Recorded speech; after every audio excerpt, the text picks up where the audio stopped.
daily meeting channels ये नाम आप बैठिए you come this Should I speak in Hindi or English? Hindi and English mix कर दीजिए.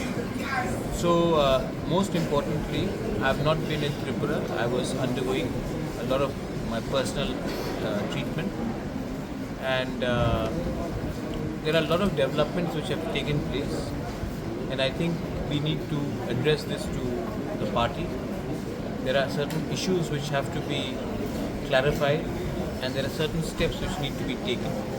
And I think that if I don't communicate this clearly to my party, this will not be communicated to the people on the ground.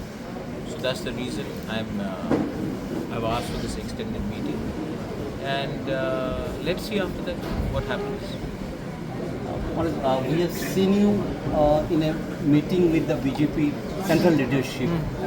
Was there any talks regarding the implementation of the tripartite agreement? Only the Tiprasa Accord has been discussed, and I am very clear.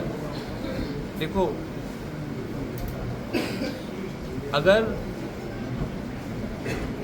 मैं अपने MDC, MLA और कुछ leaders के लिए कुछ मांगूंगा और अपने लोगों के लिए कुछ नहीं मांगूंगा, जिसने हमें इस पोजीशन में लाया है, देन मेरा नाम, मुझे गुबागरा अपने आप को बोलने का कोई अधिकार नहीं है.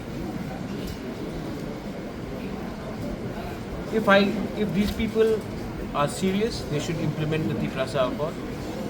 I have a lot of respect for the Prime Minister of India and the Home Minister of India, but if the Tiprasa Accord is not implemented, then I think we will have to decide in the next course of action.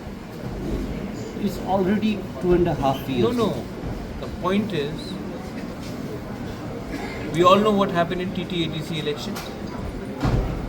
मेरे party को किसने तोड़ने का कोशिश किया, किसने इब्राहिम मोथा को तोड़ा, किसके MLAs मेरे खिलाफ गए, MDCs को लेने का कोशिश किया गया, 2-3 चले भी गए.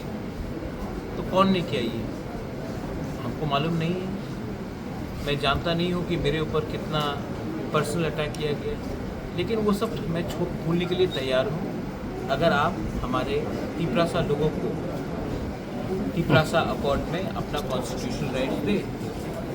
अगर आप वो ही नहीं देना चाहते हैं तो 14 लोगों को BSc चेयरमैन बना के, 2-3 लोगों को अच्छा मंत्री का पोस्ट दे के, कुछ वन टाइम फाइनेंशियल पैकेज दे के आप 10-15 लोगों को खुश करोगे, लेकिन 14 लाख लोग जहाँ में थे वहीं में रहेंगे. मैं पैसे के लिए नहीं आया हूँ, मेरे लोगों को आप दो उनका अधिकार, वरना मैं अपना रास्ता अलग से जाऊँ.